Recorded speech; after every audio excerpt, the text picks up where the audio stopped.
welcome to another part of this series on the pterodon.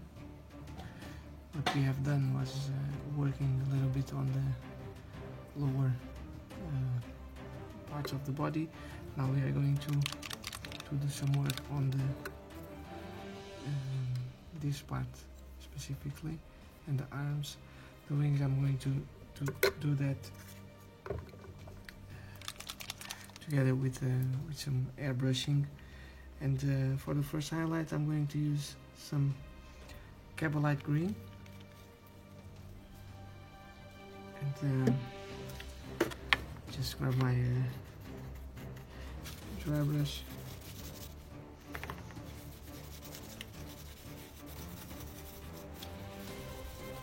And just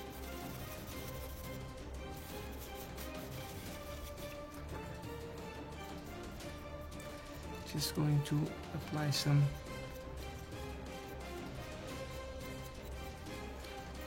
it's not really 100% dry brushing, but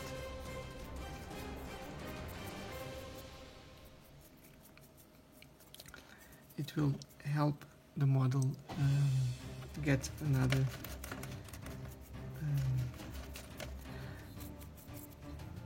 color of green that we didn't manage to do that with the airbrush. So this will give the model a little bit more depth. We are going to focus more on the sharpest edges.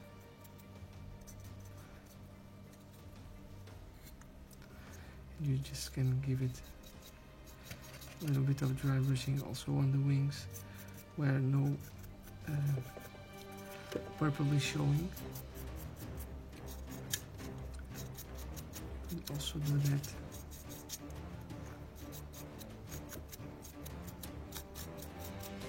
on the back side. I don't know if it's good to see on camera, but it looks a little bit better now, because it's just not only some dark green, but also some details are now showing because of the Cabalite green, and it's pretty nice. Just work on some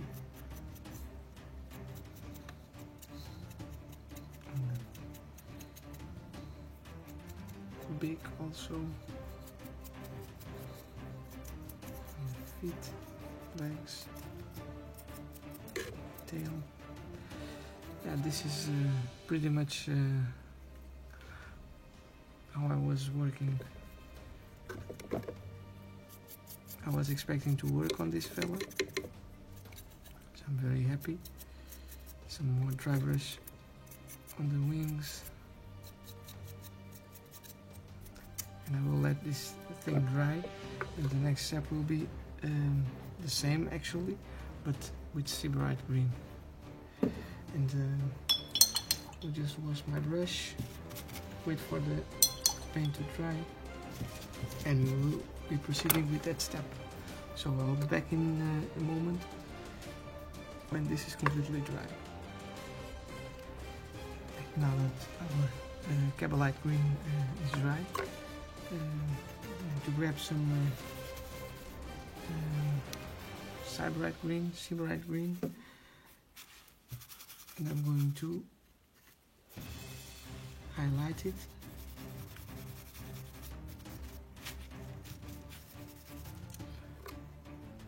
Just focusing on the most sharpest edges. And I'm not going to overboard with it. Just build it slowly up, and that should be fine.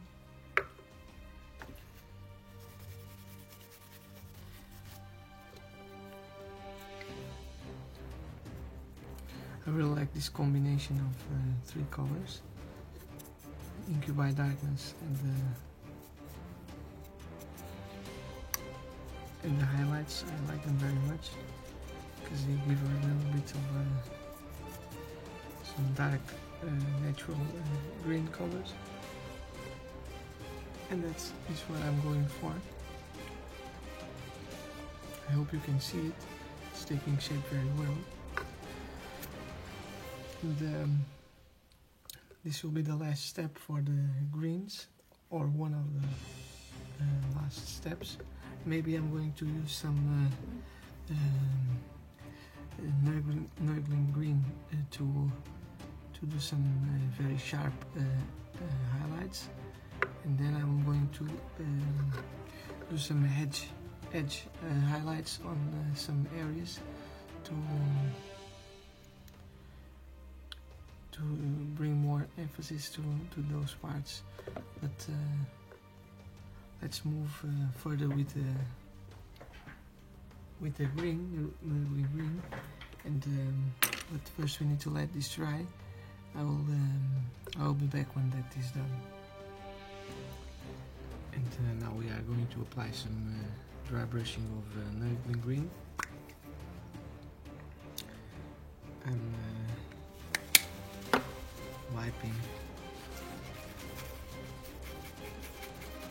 most of the paint from the brush. Just apply it on some sharper edges, a little bit too much, such as the spine, a little bit on these muscles,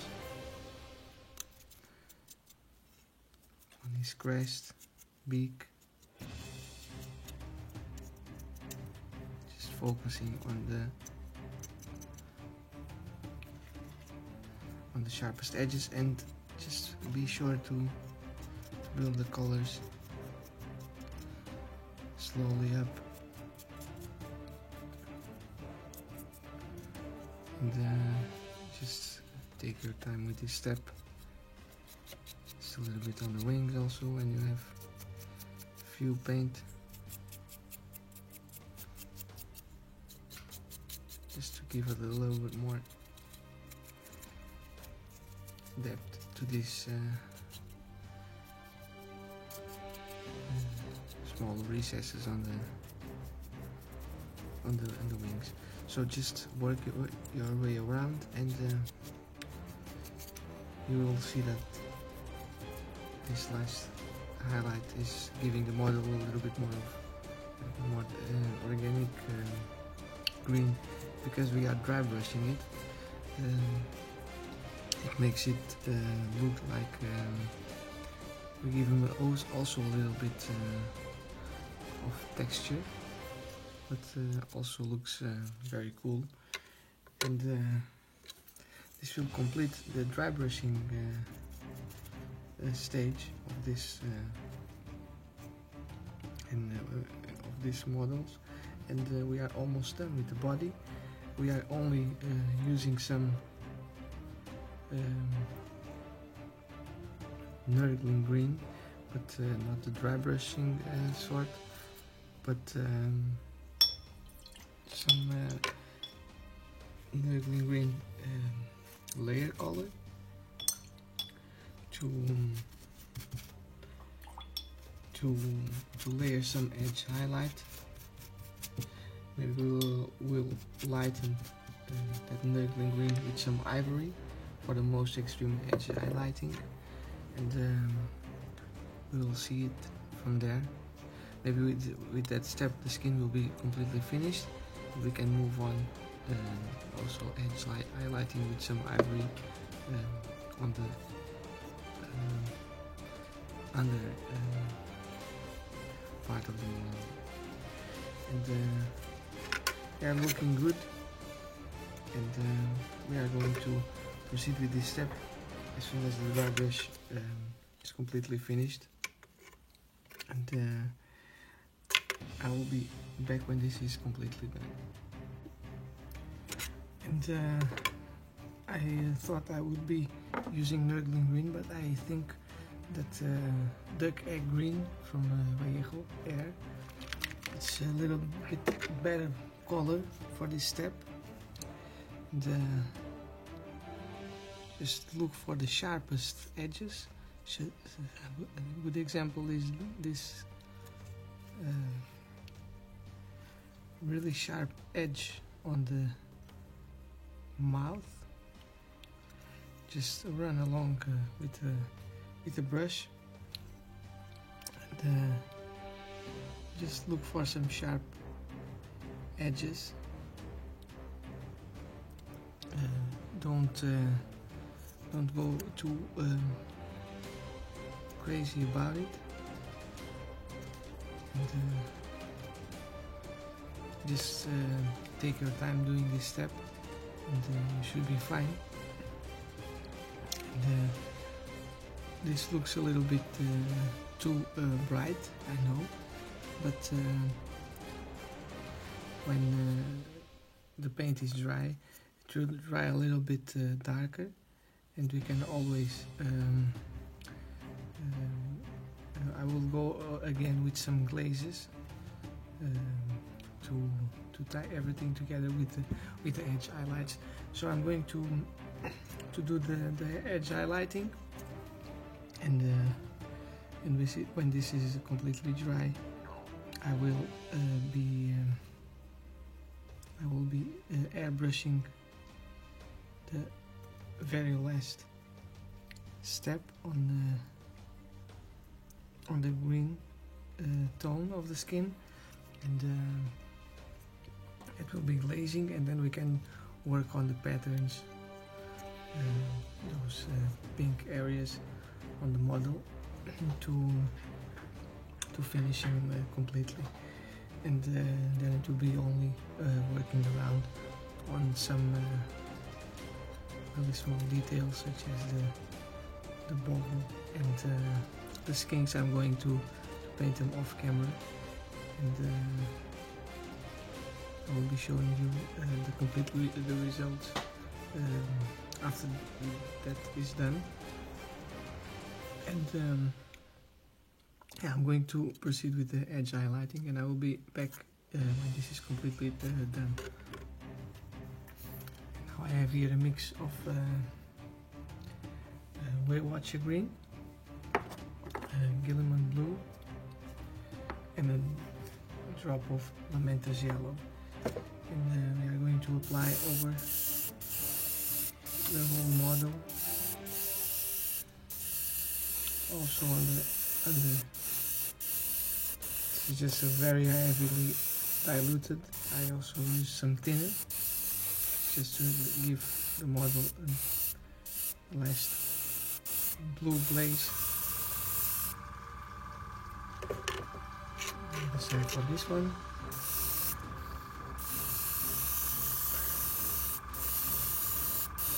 Just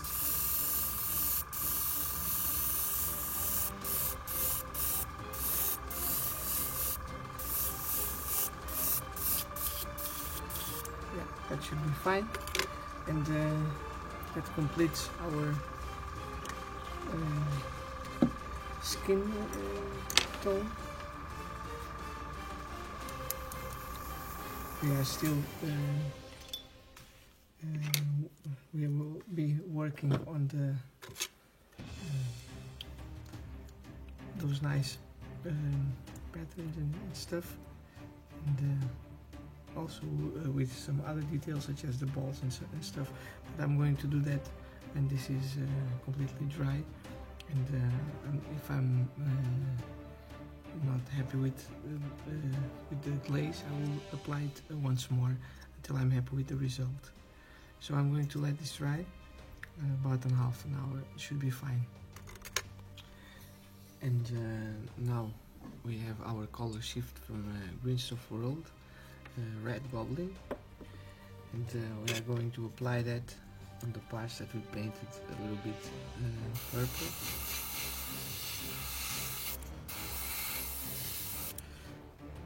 As you can see, they change to a nice green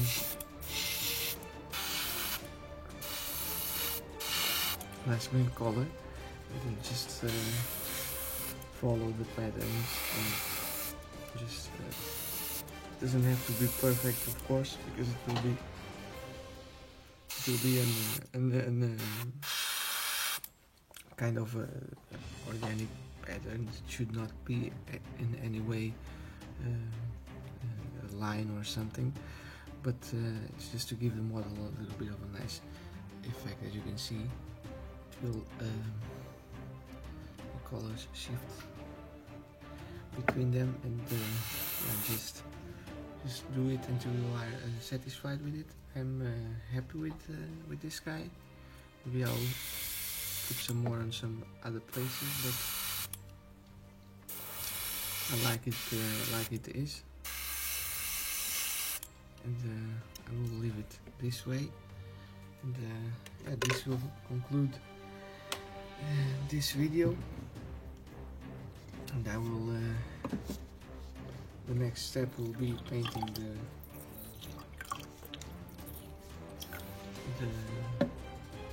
the boulders that they are carrying. I think I'm going to do that also in with a color shift color, maybe copper.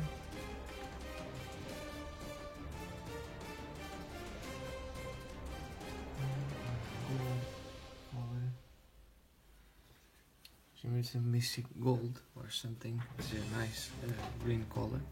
I will try that, but that will be in another video where I will show you how I paint the gold colors inside of the mouth. And in that video I will be finishing also the skink. I will paint the skinks to these models, and I will so it will be the last video about the pterodons, and then I will start working on the Riperdactyl, just one model, and then I have my unit finished, and I will have 2 units, one of pterodons and one of Riperdactyls, to field, and that will be very nice. I'm looking forward to it. And that's pretty much it. Thank you for watching. I hope you have enjoyed this 3 videos, and this is also another one where I already did to see how the effect would be, and it looked pretty good, and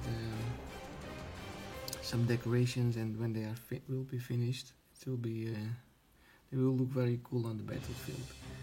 I'm really looking forward. So let's finish this one, and thank you for watching. And if you have comments, leave them on the section below, and yeah, we will see us in the next video that will be shortly. And yeah, until then, happy painting.